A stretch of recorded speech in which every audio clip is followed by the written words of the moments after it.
Yeah, you boys ready? Yeah, we're ready. Yeah, I remember he sent me him over, like, because I texted 3, him. I asked. 2, Right, warning. Are we going? yes. Yeah, right, we're live. Thank you for joining us.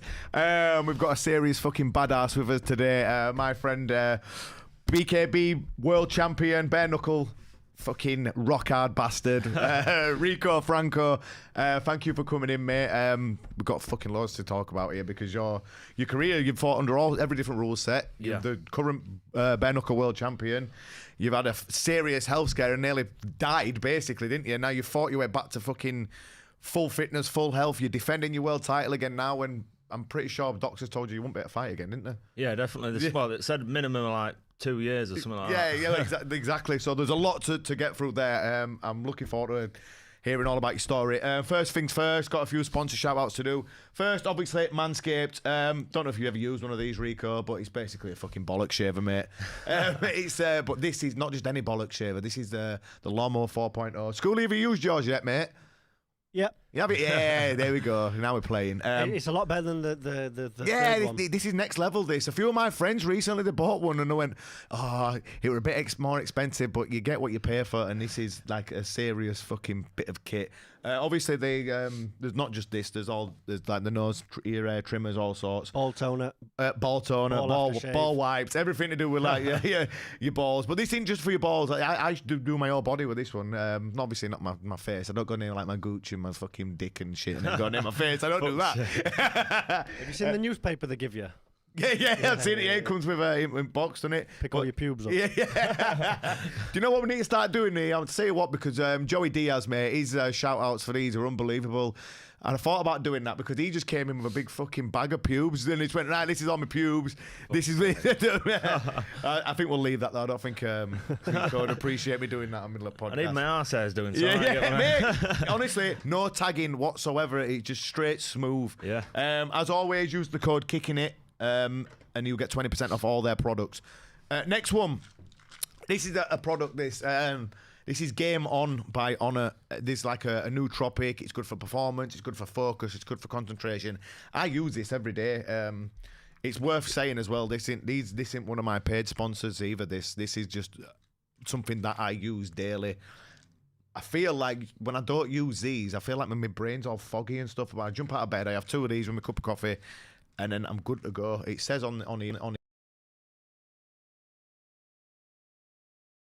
But no, it is really, if you're into like nootropics or you just need a bit of extra focus or you just need that bit of a pick-me-up in the morning, this is a really, really good product. It's Game On by Honor. You can follow them on Instagram. Right. Honor Kagler? Is that? Just Honor. O-N-N-O-R. Sorry. Right, let's get into it, mate. Rico, we've got all sorts to talk about here. You've had a crazy career, fought under every different rule set. Let's pull it back just to like, from the start, how did you get into martial arts? Because listen, you're what I call a natural fighter, mate. You're one of them guys, anytime, any place, you fought under every rule set. Was this like when you're growing up, were you a bit of a scrapper when you were growing up? Obviously from Donny area, isn't it? Bit of a rough area and stuff. Yeah. Were you a scrapper growing up and stuff? I was always scrapping at school and that, I had a bit of a temper and stuff, but we all like a little scrap at school and but I got into boxing I was going to Retford 3 times a week and I started it off and I was just getting picked up from Gainsborough going there 3 times a week and I was just getting obsessed with it. And how old were you here? I was on the last year of school, so about 16-ish, maybe. And I was just going 3 times a week and I was getting obsessed. And I said to the coach that was there one day, I was just like, look, I really want to fight. I'm getting obsessed. I was only training like 6 months. I didn't know what I was doing. And I was keen just to get in there and scrap. And I didn't really do any more sparring or out like that. I was just training up bag. And he turned around and just said, no, you're too fat to fight. Really? He literally said that. I've always seen you just in top shape, mate. I couldn't imagine you ever being fat.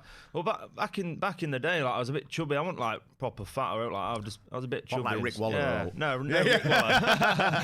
But I used to be quite chubby and stuff like that. But as soon as he said that, I was just like, it kind of disheartened me a bit, and I went home just thinking, what the fuck? This isn't. That's a bit of a fucking cheap shot, really. Isn't it? Now you're too fat. It's a bit straight to. But now I think about it, and I'm glad he said it because it gave me some fuel in the fucking. And it made me think he was he was a good coach, and like he just got straight to the point and said, "Look, you're a bit chubby to fight." Like, just got straight to the point. He didn't like bed me in. You know what I mean? So fair enough. I look back now and think I was a bit chubby and I wasn't ready at the time. So he just got straight to the point, and ever since it's just motivated me to like, you know, I'm going to prove you wrong, you cunt. Is that what you did then? Did you go home and like did that kickstart you to lose a bit of weight then? Yeah, I started to lose a bit of weight, and eventually there was a gym in Gainsborough, an MMA gym. So I just started. I didn't really fancy the grappling, but I got into it and I got obsessed with that. And I was just training full time at Gainsborough every day,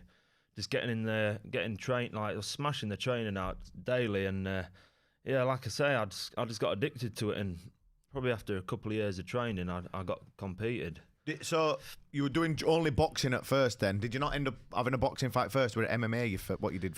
Yeah, no, I must have trained boxing maybe about 6 months, like only parked like now and again. I wasn't like full, but I felt like I had quite natural hands. And then I just got into MMA, and that's where I competed. Most of my fights was mixed martial arts. I always find like when you do boxing, what I've found when I was younger and stuff, so I did boxing, and then when from Thai boxing and stuff, or MMA or anything like that, once you go back to doing just boxing, you feel a bit limited, don't you? Once you've seen all the cool shit that you can actually do. Yeah, definitely. And you think, I feel a bit limited here. So how long were it before you had your first like fight then? How long have you been training for and stuff? A good year and a half, I'd say, like fully. It's a long game in the MMA. There's so much to learn. So, you know what I mean? I was ready to fight, but I didn't really have a clue what I was doing. Yeah. But I knew what I was doing, kind of. But first fight was at Liverpool against some gold medalist jiu-jitsu from the K-Bomb gym. And he had Terry Etim in his corner, UFC fighter. And I was shit myself. He was steadied up. And I went 3 rounds with him, lost on decision. I lost my first 2 MMA fights. But to be fair, though, he's jumping straight in for fucking gold medalist jiu-jitsu. Yeah. That's obviously... I didn't even know, to be fair. Well, like you just said then, you've been training a year and a half. Fuck knows how long he's going to have been doing jiu-jitsu before to get to that level. You're looking at 10 years plus, aren't you? Yeah, exactly. He must have been training a while to get to a gold medalist in BJJ and whatever. So yeah, I lost my first 2 MMA fights, and that's what made the third one better. Do you know? And I got that win. So. Who were you training with at this point then? But it's in Gainsborough. Yeah, it was in Gainsborough. I was training under Dan Gibbon. He's been a pro for a while. He's got the experience. He's been, but they just eventually I moved on from that gym to Danny's gym, obviously after a couple of years, just because better people to train with, and it's just transferring to different gyms, getting that experience with different people that's where I progressed. I was going to ask you about that because obviously you and Danny have got a really good friendship and relationship. Yeah. He's been your coach for a long time. You do a lot of training together and stuff. What were it like when you went to AVT for the first time? Did you feel just like you fit in straight away?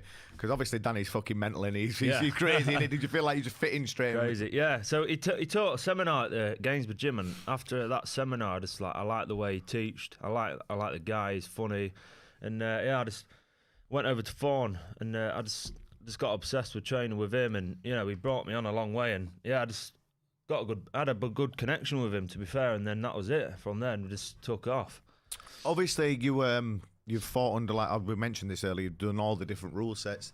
Was this just something to just keep you busy in between other fights, or did you think, right, I've got Thai boxing now, and I've got kickboxing, or it just whatever you got offered, you went, fuck it, I'll fight? Yeah, it was pretty much like whatever fight was there, I was just ready to fight. Yeah, I didn't know what I was going to achieve. I didn't know what I wanted. I just loved fighting. Yeah. So yeah, that went on for a good few years. I was still working full time at the time. I got shit grades in G. I didn't know I was thick as fuck at school. That's why I fight. But like I say, you and me both. Yeah, you and me both.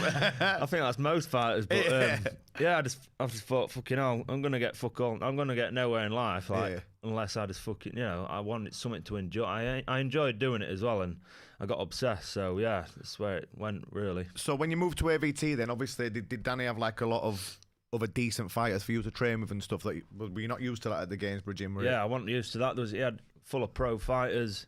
like Jay Furness there. There was loads of pros. Jay beat your mate, Schoolie. He beat Loboff. Did Artem Loboff. Yeah, he beat on a day's notice, mate. The goat. Yeah, it was. The goat. Yeah, smashed him on a day's notice. That was crazy. That was a big win. That. Yeah. So obviously, what were it like when going? So you've gone from like a gym like in Gainsborough, obviously, where there's not many pro fighters and stuff, and you've just been thrown into. Did that sort of like make you realise, fucking hell, this is where I need to be if I want to progress my game to the next level? Definitely, yeah. And I just improved daily, just sparring with these big guys, and there was so much to learn, and it was just like a little boy in a forest. It was just crazy, but after so many years of training there, it just brought me on so much, and yeah, it's crazy. Best move I did was moving to that gym. Yeah, definitely. So you fought Thai boxing, you fought K1 kickboxing rules, you fought boxing, you fought MMA. How did that come about then? Because you were just mentioning to me before that you ended up having your first Thai boxing fight in Thailand as well, didn't you? So, yeah, I think it was about 8 years ago. Yeah. How did that come? Did you go out there for training and then you ended up jumping in? Yeah, so Danny I think he won the trials from the Tiger Muay Thai. Yeah, he did. Yeah, when he were on this podcast, we mentioned that before. He said, "Did you go out there with him one time?" Yeah, so I think later on after he won it, he used to keep going there out whatever just to train. So we went with him for a month or so, and there was a few lads there, Craig Derbyshire, Honor, and a few others, and yeah, we just thought, fuck it, we'll have a fight while we're out here, just to experience it, and it was pretty crazy. It was about 4 of us had fights. 2 of them went out, both got cut straight before me, and it's cut in the same place. Both had stitches, and then I was just waiting to go out like thinking, fucking hell, what have I serious? signed up for here? What have I done? And it's crazy because there was making like fight posters. I was called Ripano from Australia. I had 2 little fake belts on me as well, and it was funny. All these people coming up to me like, "Are you from Australia?" I'm like, "No." From Donny. Yeah, they're just promoting all the fights, and yeah, it was crazy. I fought this Russian kid, and I beat him on decision in 5 rounds, but I was just swinging in, really. I didn't, you know what I mean? Yeah. Couldn't walk after it, but it was good. Did you enjoy the Muay Thai then? What's the other than obviously out of all these different disciplines that you've done, obviously you're the Bare Knuckle World Champion at the minute. Yeah. I fucking love watching you fight that. What's your favourite to do out of all them? Then is MMA where your heart is because that's where you started? Yeah. Or is it Bare Knuckle taking over everything now? Yeah, I think BKV's just took over it now. Yeah. Just because I just feel so comfortable and fighting without them gloves. I like boxing. I was going to get into boxing. I had a few people mention me trying to go into pro boxing, but I ain't got the passion for it as much. Like. Because I've been into MMA that much, without finding that range, it's a lot different with gloves on. And since competing in bare knuckle, it's just, it's taken over. I was going to say to you as well, obviously you like extreme sports and you like extreme stuff. If you went back to boxing, it wouldn't seem that. But when you've done MMA and you've done Muay Thai and you've been throwing elbows and there's always blood everywhere and stuff like that. When you go back to wearing gloves and stuff like that, I think that the only thing that can feed like the hunger you've got for something like that is something like bare knuckle boxing. Is that right? Yeah. Like, I want to see blood in the fight. You know what I mean? Yeah. I want to see like fucking people bust up. That's what makes the fight better, and that's what people want to see, don't they? So you can kind of hide a bit in boxing gloves, like cushion up a little bit. You can't really do it in BKB. You've got to be switched on, You can't, like, I suppose you can grab, even in Muay Thai, you can, if you need a bit of a rest, you can grab. Yeah. Obviously, you've got to work in the clinch and stuff, but like if you try grab someone in BKB, he's going to get fucking punched in face, aren't you? Yeah, some shows you can actually clinch on the BKB as well, but on my show you can't. It's just pure boxing. Just pure boxing. I want to come up to this BKB now. Where did all this come about? I want to know about like your record and stuff going into this, and how did BKB come about? Where did it where did it come from? That? Yeah, so Danny had a few illegal ones back in the day, and I said to him, I've always wanted, if you can sort me out a bare knuckle fight, even if it's like in the field or legit. I just wanted to try it just to see, because I love striking. All my MMA losses have been submissions, so I just like to strike, but MMA gloves, you know what I mean? So a bit like 1FC, I'd love to fight Muay Thai and MMA gloves, but Danny got approached by BKB, but obviously he had a few injuries at the time, and he put my name forward, and that was it from there. I had my first fight at Liverpool Echo Arena. And That's then a good arena, that. Eco, whatever it's called. Yeah, it's nice. Yeah, and I had my first one there and had a 3-round war. I didn't know what to expect, but after that first one, I just got addicted. You thought, this is fucking... I thought, this is the real stuff. Well, the thing is, like, if a lot of people, when they think of like BKB or they think of bare knuckle boxing, they think of like two gypsies who were meeting up in a car park or a field, like you just said, and stuff like that. I don't think people realise how big this is getting now. It is, because it's getting fucking huge. I was speaking to a promoter in Dubai the other day who's throwing some right money around. Really? And he was telling me about what he's putting on out there, and I'm like, holy shit. So like, there's places like Dubai, you've got the BKFC in America, you've got the BKB in England. These are like, these aren't just like little backstreet shows. These are really big events with really big like production and everything now, and it's absolutely just blown out the water, hasn't it, recently? You know, and all the athletes are coming in now as well, so it's like all the old boys are coming out of it, and it's like the professionals are coming in, you know what I mean? So yeah, it's getting tough. Yeah, there's like I've been looking at the BKFC in America. They've got a lot of like old MMA guys, aren't they, who are just crossing over because they're getting more money. Exactly, yeah. Going back to this then, so your first fight, that was at the Echo Arena. Where I remember you were in a tournament and stuff. How many fights did you have before you went into that tournament? Because that was like a 10 grand winner tournament and stuff like that. Yeah, so I had 2 BKB fights, one at Liverpool, the second one was at London, and I knocked the kid out in 3 rounds. And after that, I was like, I want to fight Jimmy Sweeney. So, like, I'm going to aim to fight Jimmy one day. Like, if anyone don't know, Jimmy Sweeney is like an absolute bare knuckle legend. He's a legend, isn't he? Yeah, he is. God, he's had God knows how many fights. He's about 25, 6. Yeah. He's a scary guy, really, isn't he? Yeah, he was the king. So he was like at the top, and everyone at BKB is like, Jimmy Sweeney's the man. So obviously everyone wants to fight him. Yeah. So it was. I got the BKB promoted this tournament that I was doing, an 8-man tournament, and 10 grand for the winner, whatever. And I was like, I'm up for this, and the winner gets to fight Jimmy Sweeney. So I'm like, oh, this is a quick way to fight Jimmy. Like, I'll wipe out these guys and I'll fight. Obviously, easier said, harder than, you know what I mean? It's not as easy. But I actually had an MMA fight in December 2018. And the tournament started in January 2019, so it was a month after. And I broke my hand really bad in MMA fight and smashed all the ligaments up. So I had a month to prepare for the... I remember this because you messaged me and you went to my doctor, didn't you, to get an injection in it? Yeah, I remember. So I went to a private doctor, spent a fortune getting injections, and it was still knackered. I got MRI scan. He said, you shouldn't fight, but I know you're crazy, so I'm just like, right. I said to Danny, look, I've matched up with this geezer. I can beat him with a jab. So I said, you can beat someone with a jab, BKB. It's like, you know what I mean? It comes sharp. So yeah, I prepared for that. I couldn't use my right hand for the whole tournament really, and first fight, I stopped him second round. I even switched to southpaw. Just with your left hand? Yeah. Yeah, fucking hell. I threw a few rights, but literally tapped him, mainly to the stomach, a bit softer. And then, semi-final, I knocked Was him that the out. horrendous left that hook? was the left, So that is all I practiced, that combination. Because obviously, straight right to the body's a bit softer on the right hand. Yeah. And then the left hook, and that was the only combo I actually practiced. Oh, it's crazy. Can we get that up anywhere, School? Is that on your Instagram, that?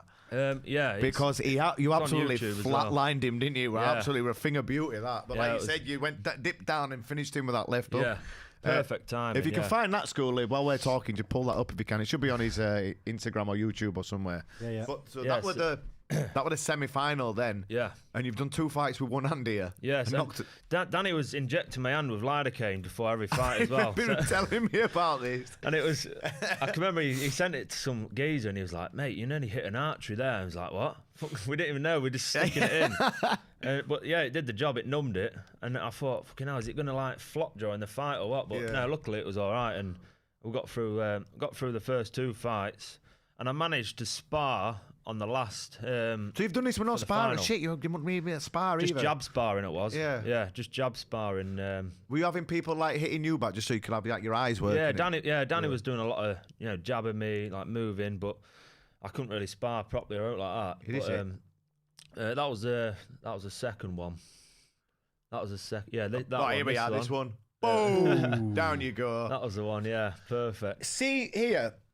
Like, I just want to ask you about the hand wraps and stuff. So, have you got like a little bit of hand wrapping over here, or is it only just like round your wrist? Is there any pad or cushion on your knuckles at all? On the first one I did, it was a tiny bit over the knuckles, but now it's literally stopped there. So the whole knuckles are all exposed. Yeah, it's just the wrist. Yeah. Because I was looking at them on that BKFC in America. That's what they've got. Yeah, just the wrist there, isn't it? Yeah, it feels a lot better without it. To be fair, does it? Yeah, it does. Yeah. So yeah, that was it. I could spar spar a bit properly for the final. But yeah, it was a long old like camp. Everything was back to back, all them camps, and it was a bit draining.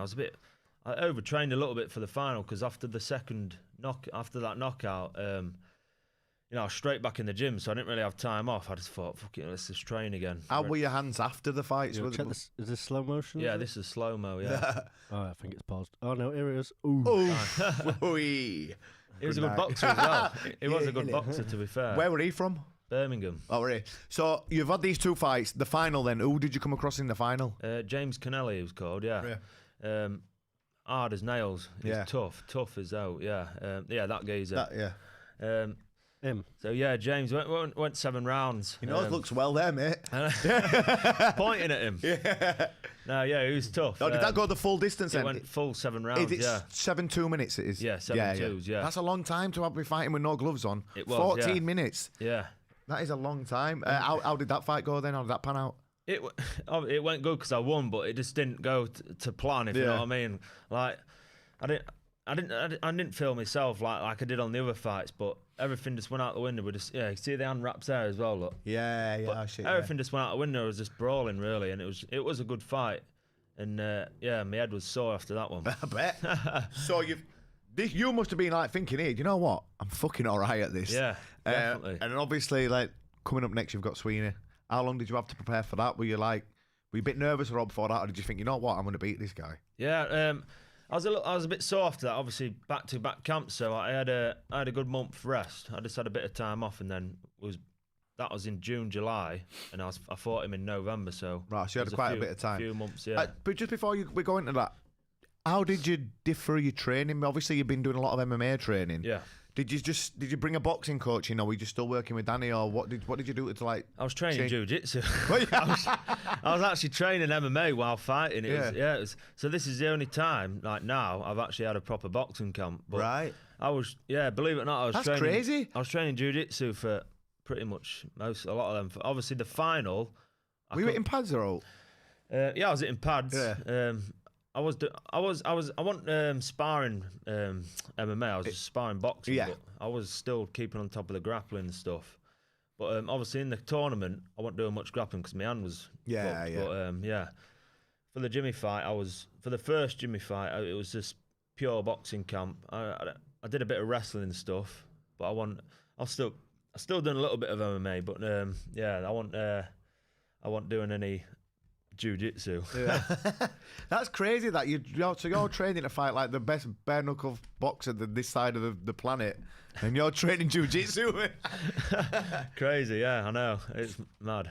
So this fight, obviously, this were a massive deal for the world title. Yeah.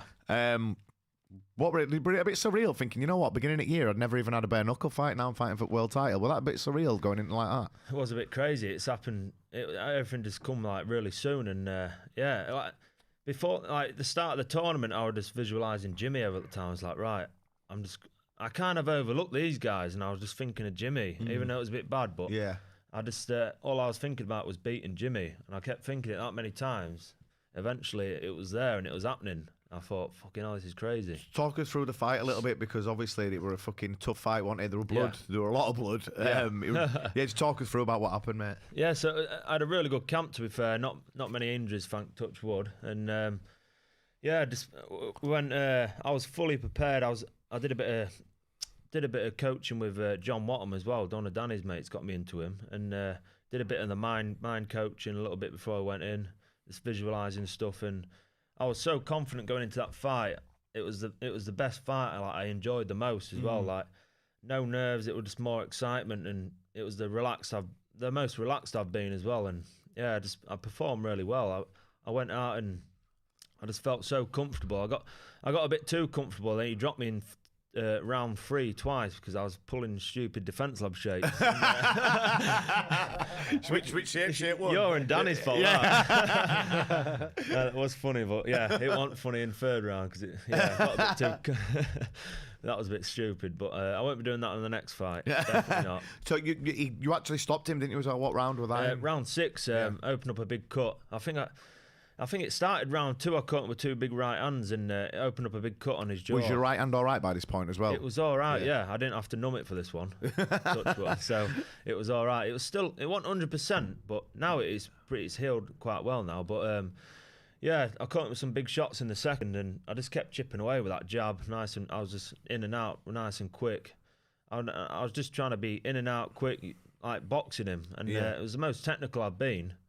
I wasn't trying to get sucked into that brawl, and it paid off, and I opened up a huge cut in the 6th round, and the doctor had to stop it because it was squirting everywhere. Oh. You know what I mean? So, yeah, fighter's safety, the doctor, it's on his back really. Yeah, of course. When you've got no gloves on as well, it doesn't take much to just keep ripping and ripping. That can be a career-ending injury, something like that. When you haven't got a fucking glove on, it's bad enough when you have got gloves on. How did that feel after that? That must have been fucking just a crazy moment. You've just beat like the bare knuckle king. It was surreal. It was the best feeling ever, because obviously I've visualised it so many times beating Jimmy, and it happened. It was just like, it was a crazy moment. Like, yeah, it was one to remember. But obviously Jimmy didn't want to quit. He wanted to carry on, but you know, he's a soldier. But it's what happens. Going back to that, you said you did a bit of mind work. How did you find that? Because I've used that before, and like you said, it's a lot of visual stuff with the stuff like that. Like, how did you find that? Did you find yourself like doing it before the fight and stuff? And how were it? Yeah, I only had one little session. I only seen him for about half an hour to 40 minutes. Did a little bit of. It wasn't enough to play a big part in it, but I was kind of quite mentally strong anyway. But John was just, giving us a few tips, like being aware of stuff and, just going over a few things and just making you relax, really.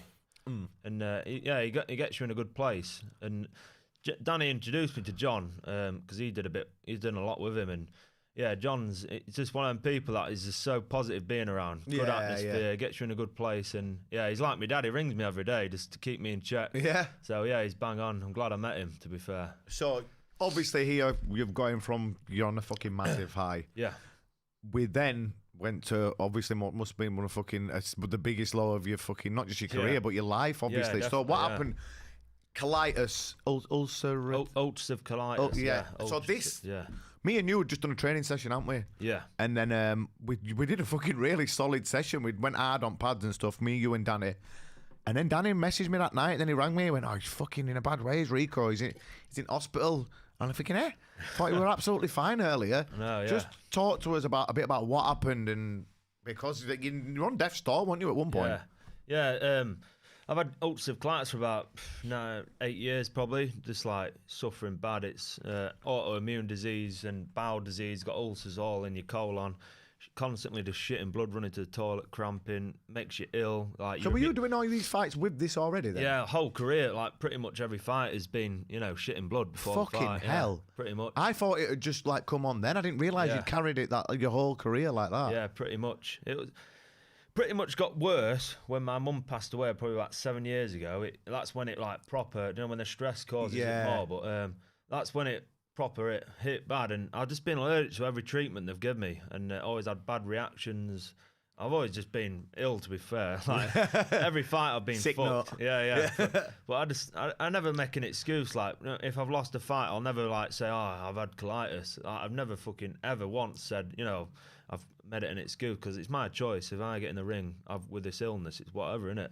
I never used to tell anyone, to be fair, but it just kept getting worse. And but were you just ignoring it then? I was ignoring it. Yeah, I never looked into it. I just thought, because I was that focused on training and fighting, and the only time it was under remission, which is like under control, was the tournament. When I beat Jimmy, that 2019 was under control, and then obviously when lockdown happened, that was when it started to flare up again, and I was doing a lot of endurance work and a lot of information going into the body, and I was overdoing it a bit, but I wasn't listening to the body. Yeah. I was like, fuck it. Because the training you were doing, is this when you and Danny were like training for the Ironmans and stuff like that? Because it's fucking crazy shit, wasn't it, you were doing? Yeah, I did like half an Ironman during lockdown to raise some money for the gym, and that was when it actually got worse. After, stuff like that. And then obviously I come to train with you. I was doing sparring with Mark Diakese for his UFC fight. shitting blood before training. Like, fucking hell. He was booting me in the stomach, and I'm like, fucking hell. I said, Danny, yeah, you're right. He was like, I'm just shitting blood. I was like, fucking need a sparring mark in a minute. Yeah. Like, so I was pretty fucked then, but I just troopering on. I was like, and I got the chance to spar with Mark. Like, I'm not turning it down. So, and then I come train with you, and I was fucking losing a lot of blood then, like fatigued. I was like so ill, but I just didn't let it get to me. I was just powering through, and then after we trained, I was in hospital that night. That was the first time I was in hospital, which probably about 10, 12 hospital admissions after that, 2 weeks at a time. And that's when I just kept refusing. Like, they kept saying about surgery, and I just kept refusing. Like, nah, fuck that. So what would this surgery have been? Like chopping a bit of your bowel away? Yeah, taking the whole large bowel out. That's what they said, and obviously having an ostomy bag. But when you hear that, you're just like, nah, fuck that, not a chance. Obviously, that's like last resort if no treatment at all works. And yeah, no treatment were working, to be fair. And after a year on this same tablet, I was just getting, my body was used to it. Yeah.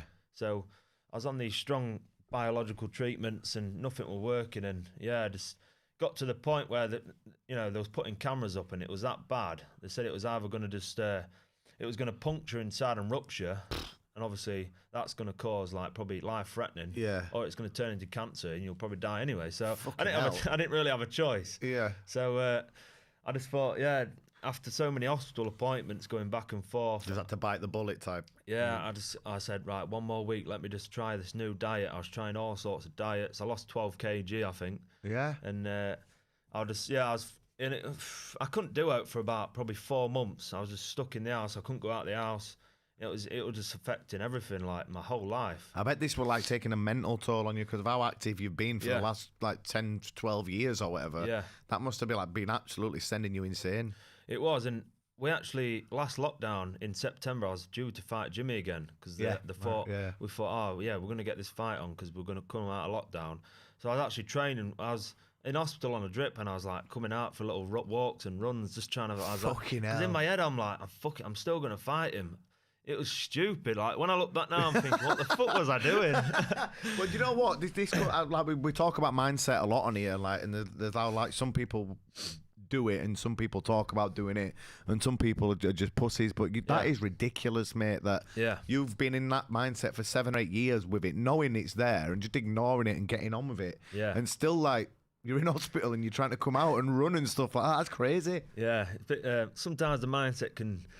It's a bit too stupid, but it is what it is. It's just that fighter's mindset, I suppose. But it just kept getting bad, and then it got to the point where I just kept getting rushed in all the time, and it got that bad I couldn't even sit down. My arse was that fucked. Really? It was bad, yeah. Fucking hell. Grapes coming out my arse, and mate, it was bad. Anyway, so the last time.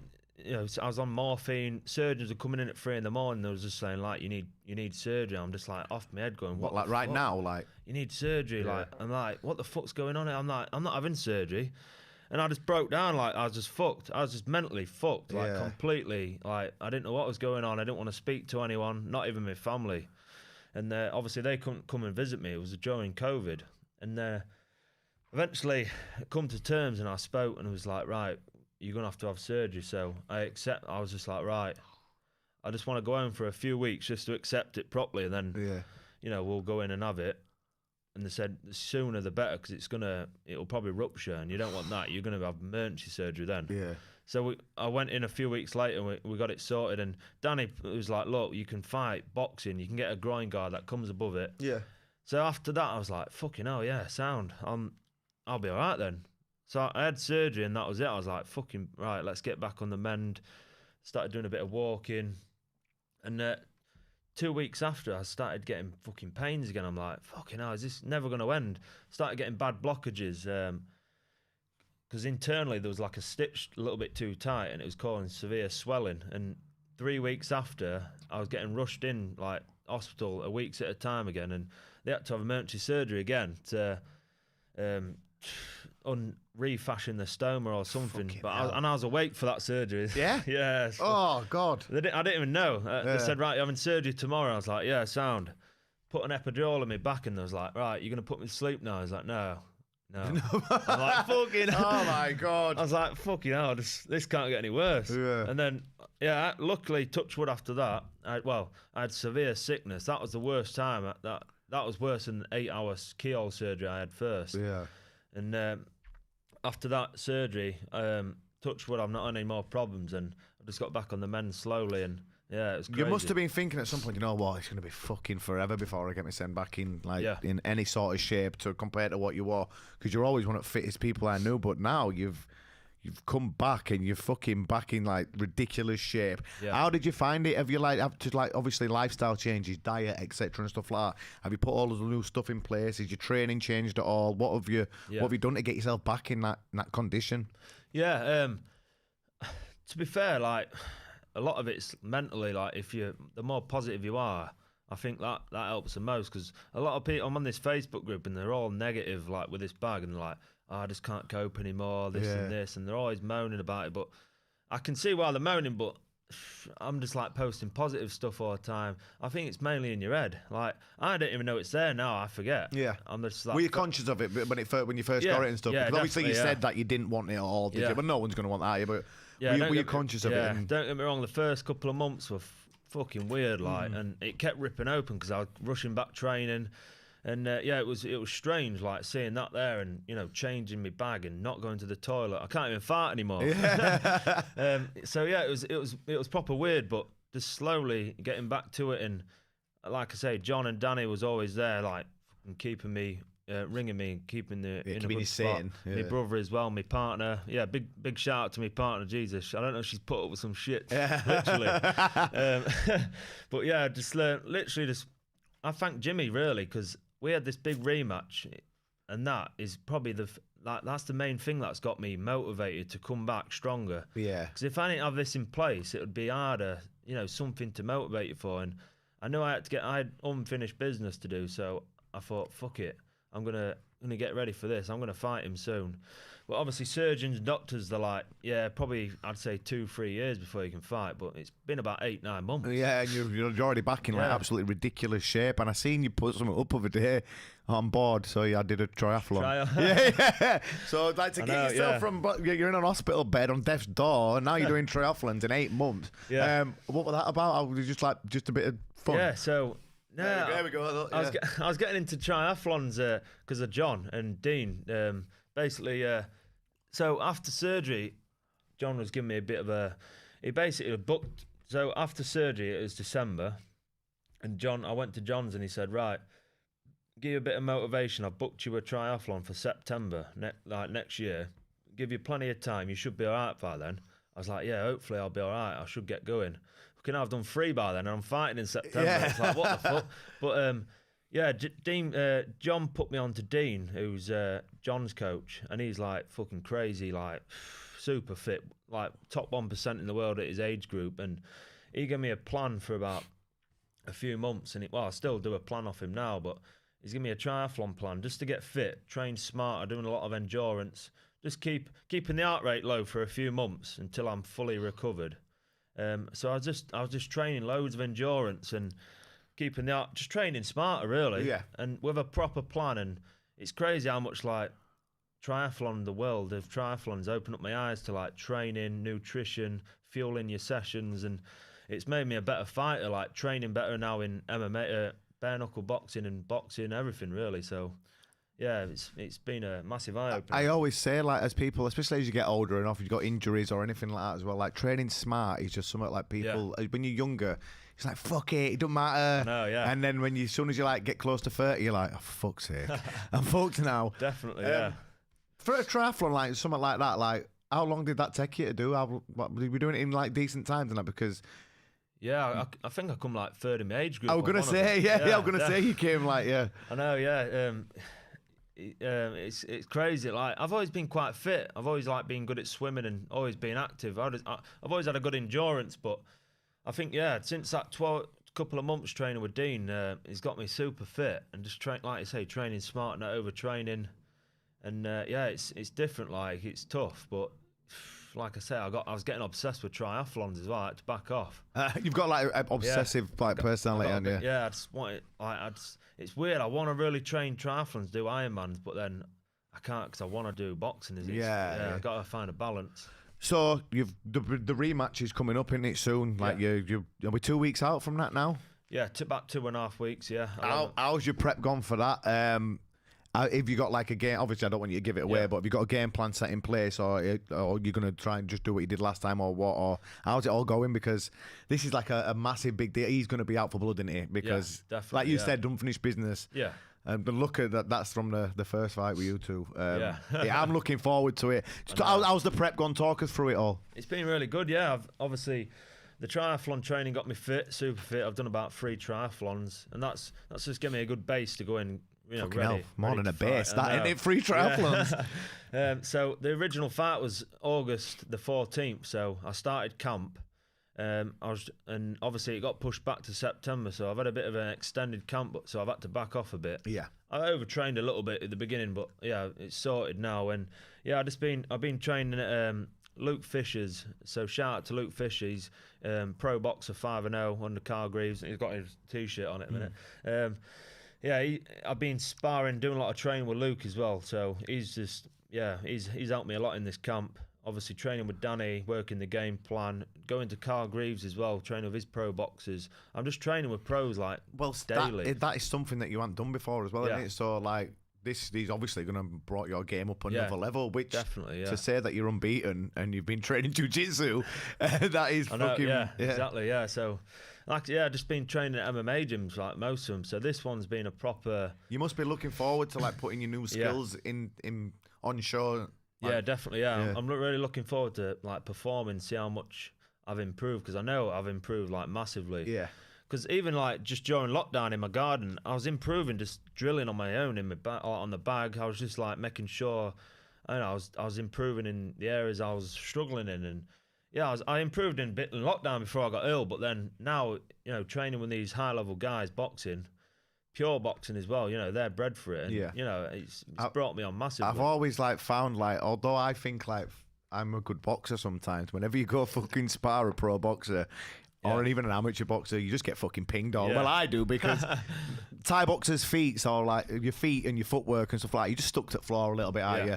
In Thai boxing, you just stood and you're trading like planted, aren't you? You planted. You need to be for when you're kicking and stuff like that. Whenever I've gone and sparred, I've sparred footwork or took a little bit of adjusting, but I think a lot of them were like, there was like shocked at how technical I was boxing, because from MMA and BKB background, you'd think I'd just be like just tough and just slow. She was, and I think just training with him, like been sparring with him now for a good 8 weeks, and I'm just improving it each time I'm sparring. So obviously my fitness, they're all saying how fit I am, just going rounds and rounds. The fitness is no problem at all. It's just keep improving all the time, and I'm just enjoying the process. You've just re-signed with the BKB. Is it for 3 years? 3 year. For another 3 year contract as well. What do you see coming after this fight then? So you beat Jimmy. What comes next? How do you see that going? What you got in your ambitions? Like, who else is at a fight out there for you, like a big name like that? I don't really know. Anyone who wants it. Anyone that wants it. No, just hopefully get some big names in, like some ex-UFC stars and stuff. Cause Jake Paul. Jake Paul. I'm fighting for free in my garden. Jimmy's fought some ex-UFC fighters like Melvin Gillard and Julian Lanes and stuff. Right. So, his only loss was Julian Lane, and then he... But, just some big names I'm hoping just to keep getting that exposure out there, and keep showing the world. He fought recently, didn't he, that Julian? He did, yeah. He beat an English kid, didn't he? Jake Boswick he fought. Oh, that were over on BKFC. He gave Boswick a bit of an hiding, didn't he? Yeah, really? It was. Yeah, it was a tough one, that. Yeah, it was. 'Cause I remember I was speaking to someone afterwards, said he just didn't get going at all. Boswick, did he? He can bang though. He can as well. Yeah. He fought Danny, didn't he? Yeah. Yeah, he did. Yeah. He's a big guy. Him. He can punch. Yeah. You've said you want to fight MMA again? Yeah, definitely. Yeah, obviously, I don't think there's anyone on this planet that's fighting MMA with an lost me back. Well, I've not seen any, but I'm definitely going to find a way to fight MMA. I think like a boxing groin guard, a bit more flexible, But yeah, hopefully there won't be shit everywhere. I'll find a way. Danny will get me a fight. Yeah, definitely. We'll probably have some questions coming in the thing in a minute, but I just want to, like, just for anyone out there who is having a bit of a fucking rough time with injuries, with anything, like, you're like, anyone who can, no one can fucking moan about anything after what you've just said. You have put your body through to get back to this. Yeah. What one bit of advice would you give to anyone who's just thinking, you know what, it's a bit hard, it's a bit rough, I'm a bit injured. Do you know what would you just say to people like that? Man the fuck up. Yeah, no, fucking right, mate. No, I do get a lot of messages, and I'm just like, look, someone's always got it worse than you. Like, no matter how bad it is, like, someone is fucking got it worse, like 100%. So when I was laid in the hospital bed, I was like looking around me at all these like old boys and that just fucked tubes in the like mouths, and you know what I mean. They're all just fucked, and I'm just like, okay, no, I'm not this bad. Like, I'm all right. You know what I mean? So it's just more mentally than anything, and I think just setting these like targets and goals, keeping your mind focused. I think that's the main thing. And if you ain't got a purpose or something to fucking focus on, you're gonna struggle a little bit. But yeah, a lot of people moan out there. Me and Schooley were actually saying about this the other day. Like, a man with no goal, he's just like, he's just fucking lost, isn't he, really? Yeah, it's dangerous, yeah. Especially this day and age. Yeah. I've got that many, my fucking brain's frazzled, like how many goals I've got. What I'm picking up on here, look at the size of your fucking legs there compared to that. Yeah, biker's legs. Is that what the biking, that from biking? Yeah, honestly, yeah. When I was biking consistently, like, probably... Are you the same weight here? Yeah, same weight, yeah. This had maybe a better tan on that one. Yeah. What weight do you fight at, Rico? This one's 75 kg on same day weighing. I used to do 70 kg. I want to say you fought MMA 70. Yeah. But yeah, the surgeon said I couldn't use me abs for about 6 months because obviously they're cutting to your muscle. So that was coming in now. I can use them properly now. Yeah, it's all good. But yeah, honestly, like consistently biking, I could just see a change like every week. My legs were just getting so like solid, and it's made my knees like fucking super strong. Well, I've just bought a watt bike because my knees are fucked. Have you? Yeah, my knees are fucked, mate. So instead of like just going out on road and like I used to do a lot of sprints and stuff like that, I'm going on the watt bike. Yeah. And I've only had it about a month, and I'm starting to see the difference already just on that thing. Yeah. So how far are you going in your Ironmans and triathlons on that bike? I've been doing like 4-hour rides sometimes. You know, like 100k bikes, but triathlon, a standard triathlon's like 40k-ish. Right. Full on. And, I feel like a right soft cunt now. But no, I used to have bad knees like with MMA. I popped them out about 4 to 5 times, Fucking even hell. in fights. Like one popped out in the last round of a title fight while I was pulling on a choke. Really? Yeah, it popped out. And did you lose? Yeah, I lost it. Oh. Yeah, I was fucking had to get gas and air and stretch it Oh, off. no. But yeah, ever since biking though, that like strengthen the muscles around, it's solid now. Yeah, really good. Is that common in MMA? Because we're on about it. Happens to Danny all the time, doesn't it? Danny Mitchell. It does, I yeah. remember we were in gym once and his knee just popped out. I'm like, what the fuck's that? I know, he got out of my car once and it popped, and I had to pop it back in. But yeah, it happens in jiu-jitsu a lot. Like, obviously, all the different positions and, you know, the body mechanics, it's all mad stuff, jiu-jitsu.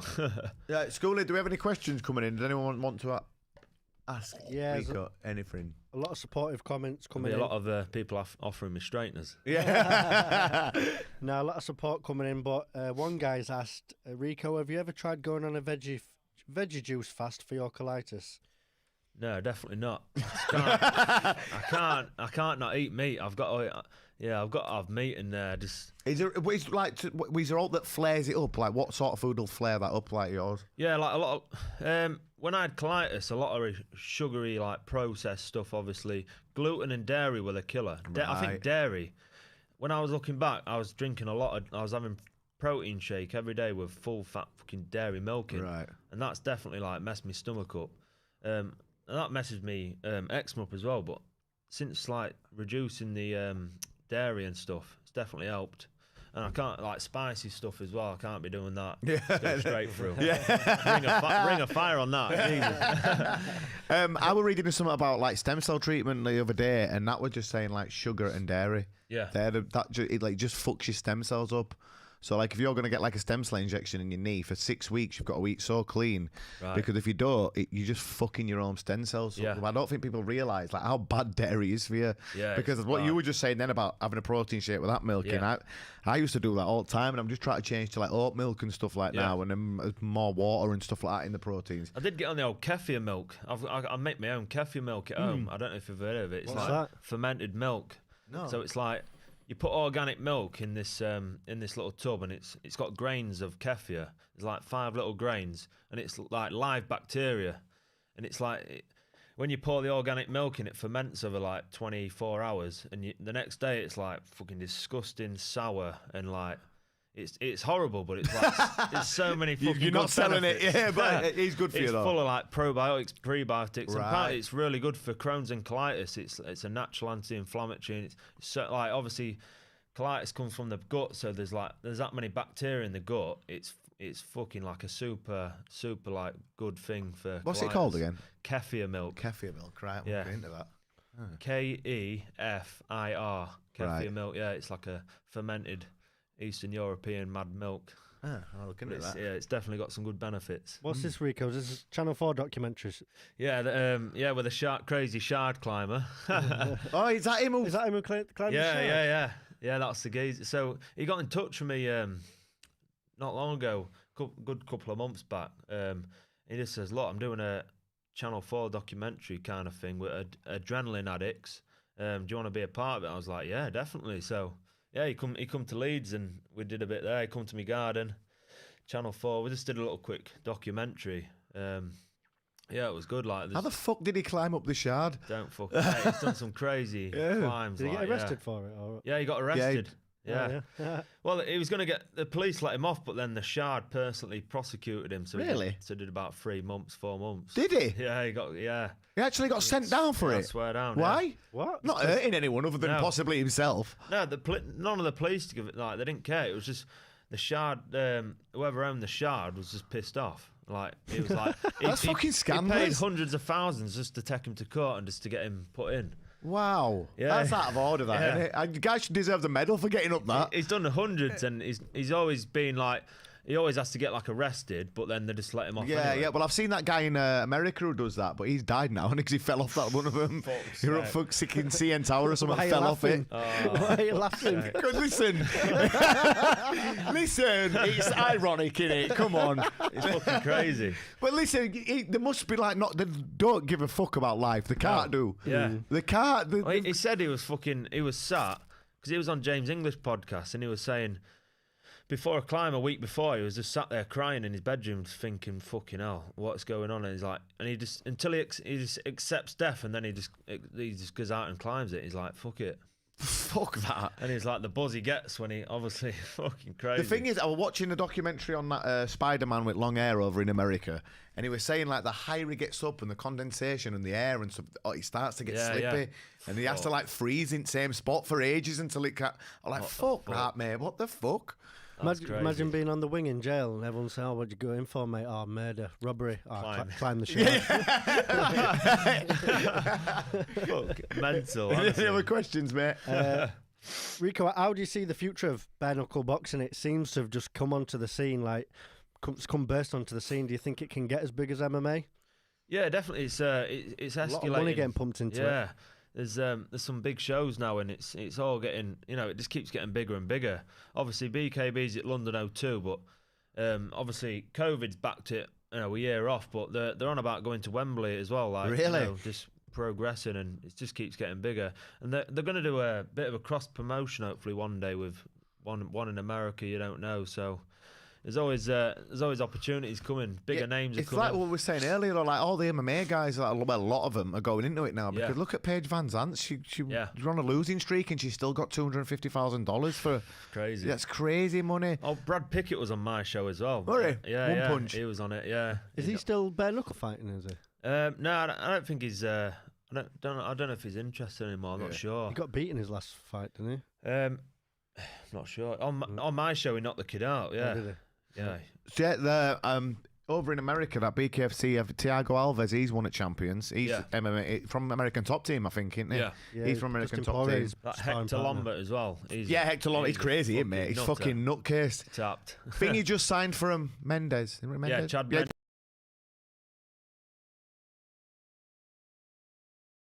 Mate, honestly, Chad Mendes, mate, he fucking... Yeah.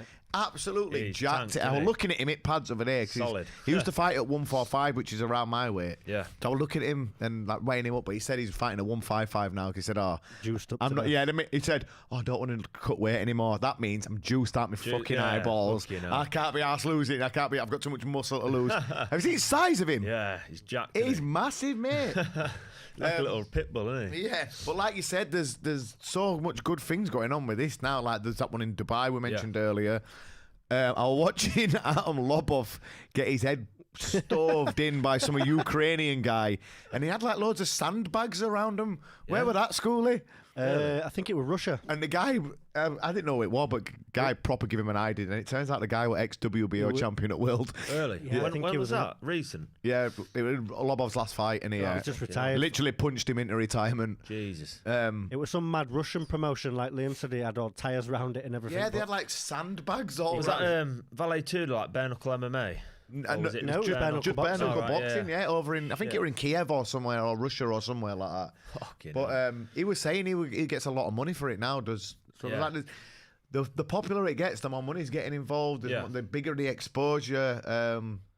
Definitely. It's getting big. Definitely is. So I think I come in at the right time. And half. Definitely. Yeah. We've obviously you've done a few things, Rico. You've done MMA. So you've had the boxing gloves on, you've had the MMA gloves on, bare knuckle. I watched a video of some guy explaining how hitting someone with a glove is more impactful. I don't understand how that's right. What's it like hitting someone clean bare knuckle with a punch? And again, what's it like getting smashed in the face bare knuckle compared to hitting someone with MMA gloves on or being hit with MMA gloves on? Yeah, it's obviously it comes a lot sharper and you can get cut more, but I think it's a lot easier than boxing with gloves, like pro boxing. Like people don't understand why, but I think like constant impact you get with them gloves. The surface area of a big glove all hitting around your head all the time. Like what you said, when you hit with no glove, it causes cuts and lacerations and swelling. But like with the big boxing gloves, especially when you're getting it on top of your head and stuff like that, people don't realise it rocks your world when you're getting on top of this, and it's constantly happening like that. It's that constant impact, like you know what I mean, and it's longer rounds. 3-minute rounds, bare knuckles 2, and you can actually punch harder with gloves on. Like without gloves, you're not going to go full on. Like, do you know what I mean? If you miss one shot, you're breaking your hand. Yeah, exactly. Give it someone on the head. You have got to pick them a bit better. So I just think, boxing definitely internally worse for you. Like obviously, you get one big shot in bare knuckle, it's just going to reset you. You're not getting that constant pounding. You know what I mean? So. I tell you what must hurt as well. Do you know the guard? Obviously, you've got to have your palm up, haven't you? If his fist hits with your palm or it's opened with your knuckles facing him, that must do some damage to your hands. Obviously, if you've got gloves on, you're guarding, they're just hitting your gloves. No, I never even thought about that. No. Well, I think about you, Liam, in your one fight. I did that because you were like you're doing boxing glove. I had the MMA gloves on, and it was the first time I'd wore them. Yeah. And then he went to hit me. And I put my hand up like that and punched my own knuckles into my head, and I thought, that fucking hurt. And then I went, got to do that. Yeah. Weird, you got to open you got to open your hands. But obviously, the first time I'd wore them, and the first time anyone had hit me properly, so I reacted like that. And then I just, after the fight, all my head up fucking marked up across here. I know, you can't, I think with bare knuckle, you got to like move your feet more and move your head instead of like covering up blocking. A lot of them do it, but their hands are just fucked after, like proper fucked. And the thing is, there's just gaps everywhere, isn't there? Like if you just try and sit like cover like that, you get always you're always going to find a way through. Yeah. But it's different. That's why it's similar to MMA. Yeah. I think that's why the MMA guys are doing all right in it. Yeah, true. Who's the? Can you remember the old school travelling guy, the bare knuckle fighter? He said he used to dip his hands in petrol for 15 minutes before a fight. Have you ever done that? No, I might give it a go though. Yeah, get him in glass. Was it Joe? No, not Joe Joyce. She's the boxer, but it was Paddy a joint. It was one of the Joyces, I think. He said he used to One of the joys, yeah. Before he fought, he used to sit with his hands in petrol for 15 minutes and it'd make it rock hard. Then he'd knock fuck out someone. Fuck's sake. Probably used to numb his hands. Yeah. We got any more questions, mate? Yes, Rico, have you got any tips on what to eat for recovering from, how do you say it? Ilostomy, is it? Ilostomy. Surgery. Spoke to him about climbing Snowdon by end of this year, fingers crossed. So, yeah, any tips for eating and recovering? Yeah, depends how far post-surgery and stuff, but obviously like for a good month or so, you've had to be on like liquidy foods and you can't really can't eat like meat and nuts. Like if you eat nuts, if I eat nuts now and don't be careful and don't chew properly, it'll cause a blockage. Oh, fucking hell. So yeah, you're violently sick and you got to have tubes down you. But yeah, you just got to... It's different. Like you're still fatigued with the bag because it comes out your system quicker. Like it comes out. You don't soak up all the nutrients as much as normal people because it comes out a lot quicker. So you have got to keep on top of the vitamins. I'd say smash the vitamins in and just eat good. Like a balanced diet. Really get the greens in. Avoid dairy. Yeah, I won't have too much dairy. Yeah. Spicy food. Yeah, too much sugar as well. But yeah. Right. Final question is for you, Liam. It's a good one. Liam, would you ever fight Bare Knuckle? Yeah. Hey. Yeah, I've spoke to a promoter over in America about it recently. My mum told me off. Kate told me off. You're not doing it. But do you know what? I'm like you, mate. I like extreme shit. I did Thai boxing, and then I wanted to do Thai boxing in the MMA gloves, and then when I get a bit older and my fucking legs can't go and I can't kick anymore, I won't want to retire from combat sports. Yeah.